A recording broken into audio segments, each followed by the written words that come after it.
ठीक है, तो इतना ज्यादा उसको सीरियस लेने की जरूरत नहीं है। दूसरा पॉइंट क्या है, रीफ्रेम दैट थॉट। ठीक है, ये सिंपली एक थॉट है, ये मैं नहीं हूं, ये मेरी राय नहीं है, ये मुझे डिफाइन नहीं करती, ये मुझे हिट नहीं करती। ठीक है, this is an external packet of energy. Then install keywords stop. ठीक है, अपने माइंड को प्रोग्राम करें कि जब भी मैं स्टॉप कहूं या कैंसिल कहूं, जैसे स्विच वर्ड्स के बारे में आप लोगों ने सुना होगा, आजकल ये चल रहा है स्विच वर्ड्स का, तो कैंसिल वर्ड आप यूज कर सकते हैं। कैंसिल कैंसिल, किसी भी एक पर्टिकुलर थॉट को लेके आप सेवरल टाइम्स चैंट करें दिन में, कैंसिल कैंसिल कैंसिल, तो इस तरह से। Then use rubber band trick, ये एक बहुत अच्छी ट्रिक है। कोई भी शख्स अगर किसी अपने ऐसे हैबिचुअल पैटर्न से डिस्टर्ब है, या कोई नेगेटिव थिंकिंग डिस्टर्ब करती है, या गुस्सा आता है, किस किस को गुस्सा आता है, रेज योर हैंड्स, जो गुस्से से तंग आ गया हो और गुस्से को खत्म करना चाहते हैं फॉर एवर। बहुत ही अच्छी एक्टिविटी है, इसको हमने कई लोगों को बताया और वो गुस्सा उनका हमेशा के लिए खत्म हो गया। आपने सिर्फ ये करना है कि एक रबर बैंड लेंगे, उसको अपने रिस्ट में पहन लेंगे, और जब गुस्सा आएगा आपको, तो पहले तो एडवाइस ये कि गुस्से को कंट्रोल करें, गुस्सा ना करें, गहरा सांस लें, स्माइल करें, पानी पिए, ठीक है, खत्म कर दें। लेकिन अमूमी तौर पे ऐसा नहीं होता, वो गुस्सा आप कर देंगे। तो जैसे ही आपने गुस्से का इजहार किया, and you will soon realise कि मैंने ये कर दिया है गड़बड़, तो आपने रबड़ खींच के, हाँ, अच्छा, इससे क्या होगा, एक दफा आपने किया, फिर दूसरे दिन, तीसरे दिन, फिर आपको गुस्सा आया, फिर आपने गुस्सा किया, फिर एकदम से याद आया नहीं करना था, फिर रबड़ मार दिया आपने। आपका सबकॉन्शियस माइंड जो है इसके साथ रिलेट करेगा इस तकलीफ को, क्योंकि your subconscious mind is responsible for your survival, for your betterment, for your peace. वही तो आपको रोक के रखता है कंफर्ट जोन में, बेटा आराम कर, अभी सो जा, अभी इतना टाइम नहीं हुआ, कोई बात नहीं, 11:30 बजे लेक्चर शुरू होगा, क्यों 10 बजे उठ रहा है, 11 बजे उठेंगे, पहुंच जाएंगे 15 मिनट में। तो वो आपको इतना कंफर्ट में रखता है। तो जब ये पेन होगा तो सबकॉन्शियस माइंड फौरन से आपका इनर मैकेनिज्म एक्टिवेट हो जाएगा, यार ये पेन क्यों हो रहा है बार बार, कल भी हुआ था, सुबह भी हुआ, अभी फिर हुआ, क्यों हो रहा है, ये गुस्सा करने की वजह से हो रहा है। ठीक है भाई, गुस्से को रोको भाई, गुस्सा रोक दो। अब पता ये चलेगा, गारंटीड मैं कह रहा हूं, कोई बंदा 6 दफा क्रॉस नहीं कर सकता है इसको। अगर 7वीं दफा आप अपने आप को मारे, मेरे पास आ जाइएगा, क्रॉस नहीं होगा, ये 6 क्रॉस नहीं कर सकते। 3-4 में आपका माइंड आपको सेट कर देगा। Understand? So that is how आप इस एंगर को, ये एंगर थेरेपी के तौर पे इसको लीजिए और अपने गुस्से को हमेशा के लिए खत्म करें। और कैसे करेंगे, क्योंकि एक रिजॉल्व होना चाहिए ना किसी भी काम को करने के लिए। रिजॉल्व कैसे होगा? First of all you must understand कि ये मतलब बहुत ही एक नेगेटिव इमोशन है, ये आपकी इनर वायरिंग को डैमेज कर देता है। ठीक है, गुस्सा जो है वो फिजिकल लेवल पे किस चीज को डैमेज करता है?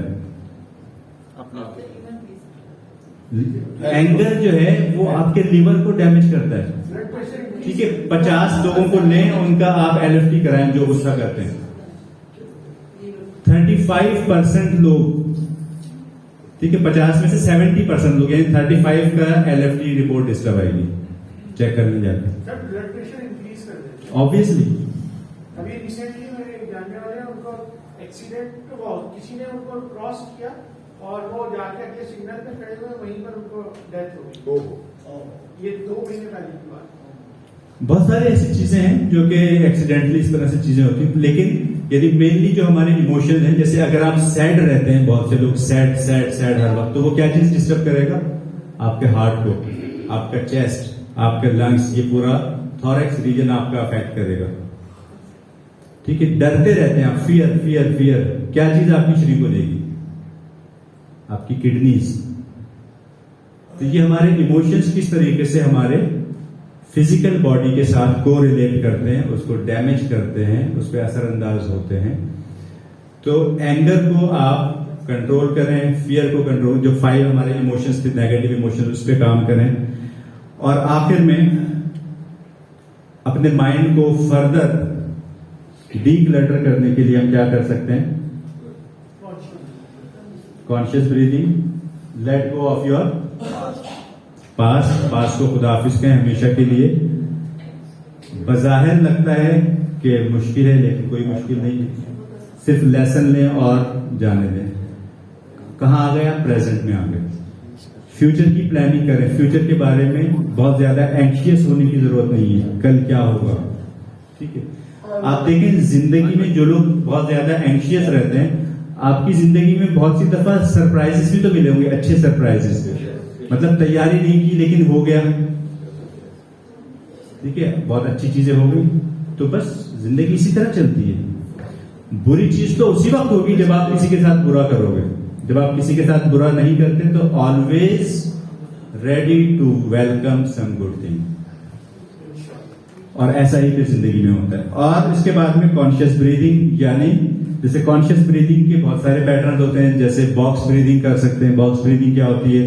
4 4 4 4, यानी 4 काउंट तक इनहेल करें, 4 काउंट तक रुकें, 4 काउंट तक एक्सहेल करें, 4 काउंट तक फिर रुकें। ऐसे ही सुकून चाहिए। This is called box breathing, ठीक है। अब इस बॉक्स ब्रीदिंग में जब आप एक्सपर्ट होते जाएंगे, आपका स्टेमिना बढ़ता जाएगा, तो वो 4 4 की जगह क्या हो जाएगा? 6 6 हो जाएगा, 8 8 हो जाएगा, 10 10 कर लें। आप अपने उस लेवल को बढ़ा रहे हैं। और उसके बाद में मेडिटेशन से आप लोग बखूबी वाकिफ हैं। मेडिटेशन को अपनी लाइफ में एक कंपलसरी आइटम के तौर पे शामिल कीजिए। रोजाना मेडिटेट करना है, कोई दिन ऐसा ना गुजरे कि जिसमें आपने मेडिटेशन ना किया हो। अब इतनी सिंपल सी बात है, और आप सब लोग चूंकि इस फील्ड से वाबस्ता हैं किसी न किसी तरह, तो कितने लोग मेडिटेशन करते हैं रेजी डेली बेसिस पे? रेज योर हैंड्स, ठीक है, यानी बहुत कम लोग हैं ये, जो मतलब 25% कह सकते हैं। तो इस meditation is like bath for your soul. जैसे हम फिजिकल बॉडी के लिए बात लेते हैं, इसी तरह माइंड और सोल के लिए मेडिटेशन इज बाथ। रोजाना मेडिटेट कीजिए, ठीक है। ज्यादा टाइम नहीं निकाल सकते, 5 मिनट निकाल लीजिए, लेकिन कंटिन्यूअस बेसिस पे इसको प्रायोरिटी दीजिए। इट इज नॉट लाइक कि आज कर लिया, कल छुट्टी हो गई, परसों जरूरी काम हो गया। प्रायोरिटी, जब आप प्रायोरिटी देंगे, ये मेडिटेशन आपको प्रायोरिटाइज करेगा, आपको जिंदगी में कुछ जबरदस्त देगा। और उसके बाद में एक न्यू कॉन्सेप्ट है मिनिमलिज्म। मिनिमलिज्म मतलब क्या है? कि सिंप्लीफाइड कर दो। देखो हुजूर पाक सल्लल्लाहु अलैहि वसल्लम की जो हयात तैयबा है, ठीक है, उसी की तरफ पीछे जा रही है चीजें, ठीक है। एक चटाई, सुराही में पानी, ठीक है, बिल्कुल सिंप्लीफाइड लाइफ, ठीक है। ये मिनिमलिज्म कॉन्सेप्ट भी यही कहता है कि सामान सारा अंग्रेजों ने अपना, जो लोग इस पे काम कर रहे हैं, ठीक है, सब बाहर निकालो। बेड बिल्कुल सिंपल सा, बिल्कुल सादा लिविंग, ठीक है, कोई क्लटर ना हो बेडरूम में।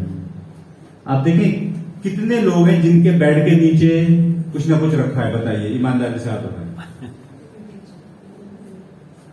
ठीक है। अक्सर लोगों के यानी बेड के नीचे कुछ ना कुछ लाजमी होगा। बेड मतलब इतनी जबरदस्त चीजें, आप उस पर सोते हो आराम के लिए, ठीक है।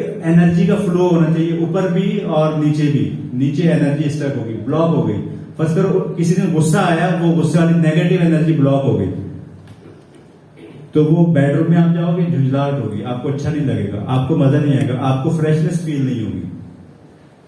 तो अपने घर से ये क्लटर को खत्म कर दें। चप्पलें 2 दर्जन रखी हुई है, उसमें से आधी दर्जन टूटी हुई है, देनी भी नहीं है, पहननी भी नहीं है। अबे भाई 3 साल से नहीं पहनी, कब पहनोगे? उसको हाथ लगाते हैं, उसका चमड़ा जो है वो बिल्कुल रेजा रेजा हो जाता है, दे दो किसी को। क्लटर रखा हुआ है आपने। विंडोज के शीशे टूटे हुए हैं, ठीक है, ब्रोकन विंडोज, ठीक है, घड़ियां रुकी हुई हैं, टाइम रुका हुआ है भाई तुम्हारा। बुक्स का बहुत ज्यादा होता है। इन चीजों को फोकस करें कि कोई भी घड़ी ऐसी ना हो घर में कि आपकी वो बंद घड़ी रखी हुई है और चल रही चीजें। तो ये छोटी छोटी चीजें, इन पे हमें फोकस करने की जरूरत है। और आखिर में क्या है? Relax and enjoy. इससे पहले एक छोटा सा कार्ड में डिस्ट्रीब्यूट करूंगा। हैदर एक कार्ड निकालिएगा बैग में से। ये कार्ड जो है, I will take 5 more minutes। So ये कार्ड जो है, ये कार्ड आपका एक सक्सेस पासपोर्ट भी बन सकता है अगर आप इसको इसी तरीके से लेते हैं। तो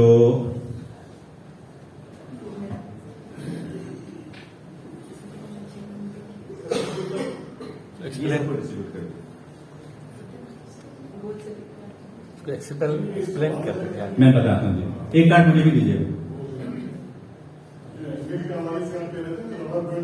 जी जी,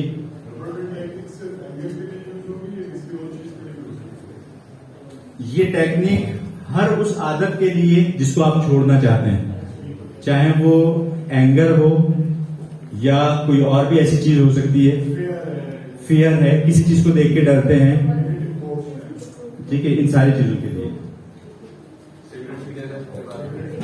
सिगरेट के लिए फिर रबर बैंड के साथ उसमें कुछ और भी बांध के लगाएं, पिन लगाएं, कुछ ऐसी चीज, थम पिन लगाएं। हमारे दोस्त के साथ उन्होंने प्रैक्टिस की कि उन्होंने सिगरेट लेते थे और हर सिगरेट को अपने बेटे का नाम लिखते थे। पहले सिगरेट को उन्होंने निकाला और उन्होंने उसको नहीं जलाया। सही बात है, सिगरेट छोड़ दिया। एग्जैक्टली ऐसे ही।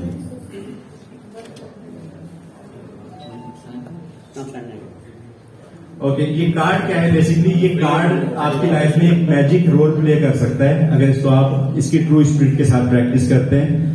शुरू में इसमें सक्सेस मंत्रास लिखे, इनको रोजाना आप पढ़ें। Like I focus on success, I am a possibility thinker, I count my blessings every day, ठीक है, इस तरह से I create difference with my actions, I am in the process of achieving my goals, my health improves every day, things work out better than I plan, ठीक है। इनको रोजाना आप रिपीट करें, रात को सोते वक्त कार्ड निकालें, इस कार्ड को फिल करें, प्लास्टिक कोटिंग कराएं, अपने वॉलेट में, पर्स में रखें, रोजाना निकालें इसको, रात को ये सारी चीजें पढ़ें। फिर पीछे क्या है? 3 goals that you want to achieve this year। अब देखिए मई तक तो पहुंच गए, लेकिन still we have 6-7 months। 3 goals लिखिए जिनको आपने अगले इस एक साल में by the end of December आपने अचीव करना है। फिर write down 3 habits that you will develop this year. इस साल कौन सी 3 हैबिट्स आप डेवलप करना चाहते हैं? फिर this year I will continuously improve. आप क्या चीज इंप्रूव करना चाहते हैं? कंटिन्यूअसली किस एक चीज पे काम करना चाहते हैं? आपका पैशन क्या है? My life time goals, 3 life time goals लिखे हैं इसमें। रोजाना इसको निकाल के एक नजर आपने देखना। जब आप रोजाना देखेंगे तो क्या होगा? लॉ ऑफ अट्रैक्शन अप्लाई होगा। क्या अप्लाई होगा? जब लॉ ऑफ अट्रैक्शन अप्लाई होगा, चीजें यानी आपके चाहने की वजह से और आपके ना चाहने की वजह से आपकी जिंदगी में आना शुरू होंगी। ऐसे लोग आएंगे, ऐसे सर्कमस्टांसेस क्रिएट होंगे कि वो चीजें आपकी जिंदगी में आ जाएंगी। और सबसे बढ़कर एट द एंड जो हमने बात की कि जब आपका माइंड डीक्लटर हो जाएगा, माइंड बिल्कुल पीस में आ गया, शांत हो गया, ठीक है, आप किस स्टेट में आ जाएंगे? प्रेजेंट स्टेट में, ठीक है। You live in the moment, इस नाव में। कहां रहना है हमने? नाव में। फिर क्यूरियोसिटी को डेवलप करना है, क्रिएटिविटी को डेवलप करना है और अपने मकसद के साथ चिपक जाना है। एट द एंड एक छोटी सी स्टोरी सुना के अपनी गुफ्तगू को खत्म करूंगा कि एक शख्स बहुत ही जेनरस सा था आप लोगों की तरह, और वो इंसानों के साथ जानवरों का भी ख्याल रखता। तो उसकी आदत थी रोजाना शाम में वो उसके घर के बाहर पालतू गली के जो कुत्ते होते हैं उनको वो कुछ बिस्किट्स वगैरह डालता था। तो एक दिन बारिश बहुत तेज हो रही थी, ऑफिस से भी जल्दी आ गया, रास्ते में भी कुछ नहीं मिला उसको डॉग्स के लिए। तो बारिश और तेज होती गई, घर में आ गया, घर में भी कुछ नहीं है, जो था उसने खा पी लिया, अब उन डॉग्स के लिए कुछ नहीं है। उसने सोचा कि इतनी तेज बारिश है, अब तो आज तो डॉग्स वगैरह कुछ नहीं होंगे। जब बारिश थोड़ी कम हुई तो उसने वैसे ही बाहर जाके देखा तो वो डॉग्स लाइन लगा के बैठे हुए थे। उसने कहा चलो चले जाएंगे थोड़ी देर में। तो फिर 2-3 घंटे बाद गया तो सारे चले गए थे, एक बैठा हुआ था अभी भी। तो वो कहता है यार क्या करूं, अब तो इतनी रात हो गई, अभी तक ही बैठा हुआ है, क्या करूं क्या करूं क्या करूं। एकदम से उसके दिमाग में आता है यार कल जो वो अमेरिका से मेहमान आए थे उनके लिए मैंने स्पेशल बिस्किट मंगवाए थे, काजू और पिस्ते वाले, तो चलो ये बिस्किट दे देता हूं उन्हें। तो वो जाके वो काजू बिस्किट वाले और वो पिस्ते वाले बिस्किट उस एक डॉग को दे देता है। मोरल ऑफ द स्टोरी ये है कि जब अपने किसी भी एक बड़े से बड़े गोल के लिए अल्लाह ताला से मांगते हो तो कम से कम उस कुत्ते की तरह तो चिपके रहो अपने गोल के साथ, तो वो आपको काजू पिस्ते वाले बिस्किट खिलाएगा। Thank you very much.